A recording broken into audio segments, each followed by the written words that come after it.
And Naja is not my girlfriend because I'm gay.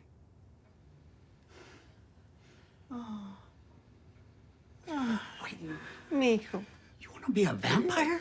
Hey, being a vampire is very cool. We don't give a shit about you being gay. We've known that forever. I mean, We love this, nigga. Una madre Todos sabe, saben. una madre Everyone sabe. come on. Todos? Familia es familia, homie. I was so worried. Because oh, mami, gracias. Oh, gracias. No, wait, I'm just gonna try to kill you. Hey everyone, it is Anthony Allen Ramos. All right, so the moment we have been waiting for and hoping for, guess what? Guillermo has come out on What We Do in the Shadows. It was a very special moment. It had a lot of heart. The episode itself was so much fun. And, you know, I'm really excited for this journey for Guillermo. And of course, Guillermo is played by our friend, the great Harvey Guillén. And I'm so excited to be chatting with him right now. How are you? I'm great. Thanks for having me. It's big news for Guillermo. I know. Well, I know it's something that, you know, you and I have been talking about. Like, maybe it's in the cards. We'll see. 4 seasons in. Here we go. What was your first reaction when you read, you know, this script, this episode, and you said, okay, this moment is actually happening? Well, they keep it very tight-knit, like secret around set. Like they really don't even tell me the storyline to like kind of have to go to the table read. And that's when I find out a lot of the story that's coming up. And so I know there was sprinkled in the episodes that he was talking to someone overseas, and we never hear the voice because I don't know, they had no name. Right. So whenever we shot those scenes, they were just like, someone that you've been dating. And it's like, oh, okay, who am I dating? They're This like, person, yeah, this person. And I was like, so anyone that you would love, some have that emotion to go with it. And I was like, oh, okay, someone that I would love. But then it was like, what is it? Is it male? Is it female? Who is he talking to? And so eventually, when I got this script, it was just it was so heart-wrenching, just because it was kind of, you know, therapeutic, and it was nostalgic for me in the same way. It was being of Mexican, you know, descent, and having my own coming out experience. Like, it was just like, it was so like a mirror, you know, and it was just like, wow, it's so crazy to be doing a scene for a comedy, you know, for television with the storyline that's very close to home. Yeah, and listen, like the show obviously is outrageous and hilarious, but what I think was so important and was so well done about this scene was, yes, you came out to your Latin family and said, I'm gay. And their response was, okay, that's great. We don't care about that. We just don't want the vampires, you know? Yeah. That's so important, because I still think with Latin culture, Latinx culture, there's still a lot of acceptance. There's still a lot of progression that needs to happen because of so much of, you know, religious and tradition. How happy were you that, you know, that also was a part of it? A Latin family said, you know what, we don't care that you're gay. I loved it. I think that it was, you know, as soon as the episode aired, my, you know, messages and on Twitter and DMs were flooded with people who were, I'm, you know, they were in the closet, or I'm Latinx, and I have the, you know, I fear coming out to my parents, or my family won't accept me. And this really kind of made me feel a little bit more comfortable that it might be okay. Like, it was very, you know, it was wonderful to see how a comedy that we're making, it's about vampires, and it's very fun and silly to have such an important moment. And because what it is with comedy, everyone drops their guard, right? And it becomes an educational moment where there might be someone watching the TV and watching the show and dropping their guard and be like, I love these characters, you know, I love all these characters. And then watching and never thinking that Guillermo might be gay. And then seeing someone that they actually have grown to love, a person, a character on TV, be like, wait, well, you know, well, that's okay. You know what I mean? It's like, that's fine. And a learning moment of like, if you can just be more open and lead with empathy, I think we could all be in a better place. And that is what it's all about. That is why GLAAD is making sure that there are these stories, and because we know so much, there's so much potential for impact, to change hearts and minds, for people to have those realization moments that you just talked about. So, you know, we've got a couple episodes left of this season, wrapping up in a couple weeks. I know I won't get the true tea, but do we think, now that we know that, you know, Guillermo is gay, do we think there could actually be that mystery person, that maybe there's a love story, love interest, something's gonna happen? Oh yeah, I think that I think it's safe to say that we have to meet them. You know, we have to meet. I mean, he's been overseas for a year, and you know, I think it was great. Sometimes it's great to take yourself out of an environment that might be toxic or it might not let you, you know, own your own space and let you grow and blossom. And what happened with Guillermo was that was what London was. You know, it might have been a tragic way to get there, which was, you know, by Laszlo putting him in a coffin or in a crate and putting him overseas. But it might have been the best thing that could have happened to you. Sometimes the things that we fight and the universe is like giving to us, we fight it, and we're like, sometimes there's a reason, you know, sometimes it's time to just take a moment and be like, let me see where this is gonna go.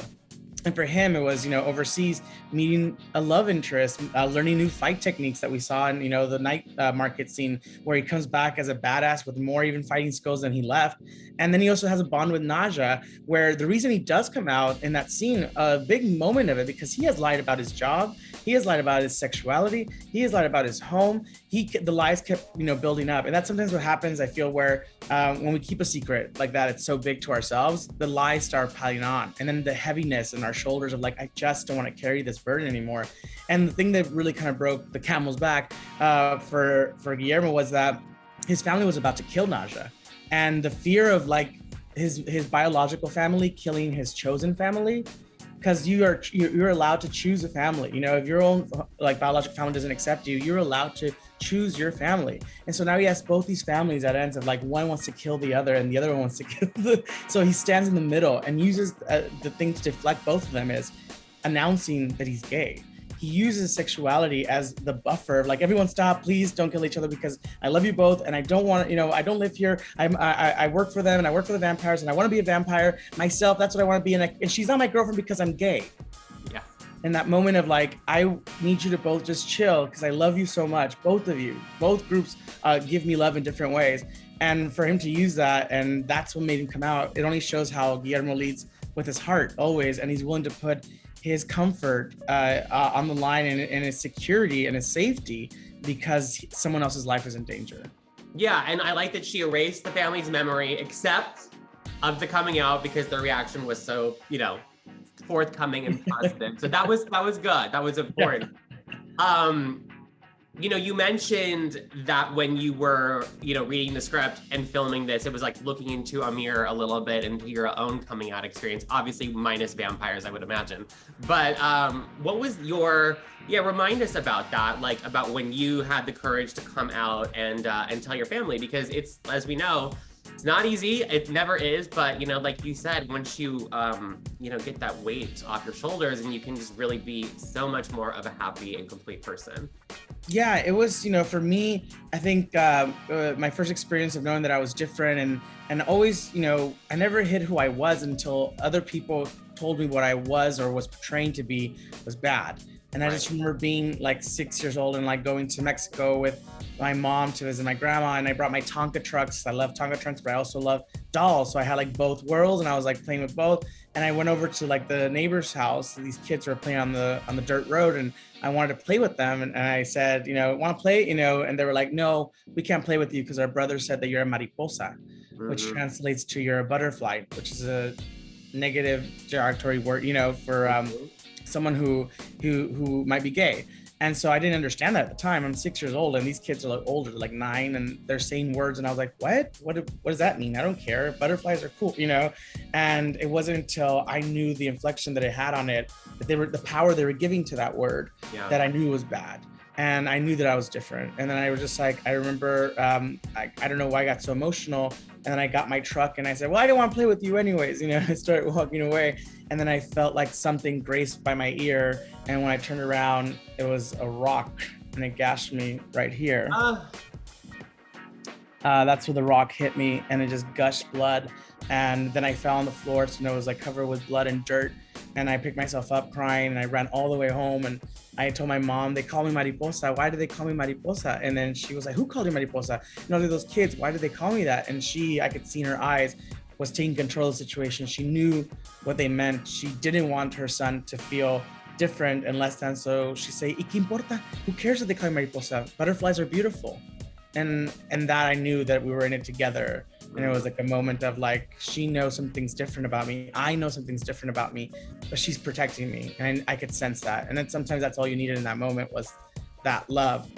Cut to years later, I think it went without saying that I was always being my authentic self. And then at one point, I think it was just, it's other people who need to know for their own purposes. So they don't beat around the bush. So they know how to address things. So they know how to maybe ask questions about your love life. Are you dating any person? Yeah. And so I think it was one of those scenarios where my family knew, but they never officially heard it. And I think one day we were around the table, my mom was asking about my friend, Adriana, and she was like, wow, it's like, Adriana está bien bonita, she's very pretty. And I was like, oh, she's gorgeous. And she's like, yeah, she has no boyfriend. I was like, no boyfriend, because Adriana is also queer. But she didn't know that, and I wasn't gonna out Adriana. And I was like, no, she has no boyfriend. She's like, well, maybe you guys are always hanging out. And I was like, Mom, you're joking, right? And I was like, Mom, what? I'm queer, right? And she was like, pues a mí qué me importa que estés feliz? Like, I don't care as long as you're happy. And it was more, I could see in her face, it was more like for her, okay, check off that list. Now we could talk about, okay, you date anyone? And find a guy for you openly. And she's like, let's, yeah, exactly. Yeah. So it was for me, I know I was very lucky. And I know my privilege in that space where that's not the case, especially in a family that's Mexican culture, Catholic race. So I know that's not the norm. And so what I really love about the show is that we addressed it in a way where coming out wasn't the demise of the character. Yes. Coming out was only the beginning and the opening of a future and the door. And that's really what it should be. Coming out should be at your own pace, at your own time. There's no ticking time bomb. And when the time is right, it's right. And also never fear that you'll lose people, because if you lose people for being your authentic selves and they never loved you for being who you are, then you deserve a family, your chosen family that you get to choose to be surrounded with, that loves you authentically, unconditionally for who you are. Oh, so well said. And thank you for sharing that story. I don't know, I've never heard that story. I don't know if you've ever told that, but I appreciate, you sharing that. And I'm so happy that your mom, was there for you and continues to be. So that's great. Shout out to my mom. Yes. Speaking of the show, obviously this is such an important moment in LGBTQ representation on television, but the show itself as a whole is, 4 seasons in. I swear it's like every time I look at social media or hear something, there's a new nomination. The show is getting recognized for something else amazing. You yourself getting nominated. What's it like to be on this wave of momentum 4 seasons in? Because sometimes shows start and they have all that and then it kind of doesn't happen. This has been like, boom, It's been great. Honestly, I think we talked about this. I think, I always said that when the show started, I knew we were doing something cool and different and unique. And usually those shows are the ones that like get scrapped, and they usually don't make past the first season because they're too ahead, or they're too unique, or they're too their own genre. And I always say, if you knew us in season 1, you're like one of the cool kids that found out about this. And we talked about this because I remember, we were talking about season 1 and people just catching on, and like word of mouth, people talking. And then I think that after now getting to season 4, everything happens for a reason. Everything, the trajectory of it all, because we have people who are like, I just discovered your show last week. I binged it in 4 days. And I was like, whoa, you watched the whole season? All seasons. I'm obsessed. I can't wait for the next. And I was like, next episode. And I was like, wow. So for them, that was a perfect moment that it happened. They had to discover it at this moment in their life where they could binge 4 seasons or 3.5 seasons back to back. Some of them on repeat. And so it's been great. And also we do the show just because it's so fun to do. We get to work every day with the cast. It's so phenomenally, hilarious. And I just love going to work every day. And the fact that we get this accolade on the other end of it, that's just a cherry on top. You never think you're going to get a nomination. You assume you don't. And then when you do, it's just a nice surprise. And that just happened. Last week we won the Hollywood Critic Association's Best Comedy on the cable network, and it was just, we didn't expect it. We literally didn't. We were on the table, we're like, we're probably not. I'm sure they tell the winners ahead of time, and we did not know. And so we were not expecting it. So it really caught us off guard, and it was emotionally, and I became emotionally overwhelmed. And I think there's footage of that somewhere online where it was just a reminder to any kid, Latino kid, or any kid that feels like they're an outsider and who's, maybe plus size, the color of their skin, it doesn't matter. You deserve to be loved, and you're needed. Oh, I love that. And that's so important. I love that you use your platform to always remind people that, because it's really what it's all about. You know, this moment, it kind of reminds me a little bit of how Schitt's Creek became a sensation like so many seasons in, and then look, it just dominated and won all the awards. So I am hoping that is what's happening with this, and you know, congratulations on all of that. I'm trying to think. We've got, let's see, I know I've seen next week's episode, but I won't spoil too much. How would you describe the final episodes of season 4, you know, giving us a little tidbit of something? The final episode of season 4 is going to change everything. Oh my goodness. Drop a bomb. Yeah. Well, listen, we are here for it. Just a reminder, everyone, What We Do in the Shadows airs Tuesdays at 10 on FX, and then of course is available to stream on Hulu. Harvey, it is so good to see you. Congratulations on this. We're so excited for you and Guillermo, and can't wait to see about the mystery lover and what happens next. And you know, we are here for it. Thanks, Anthony. It was so great chatting with you.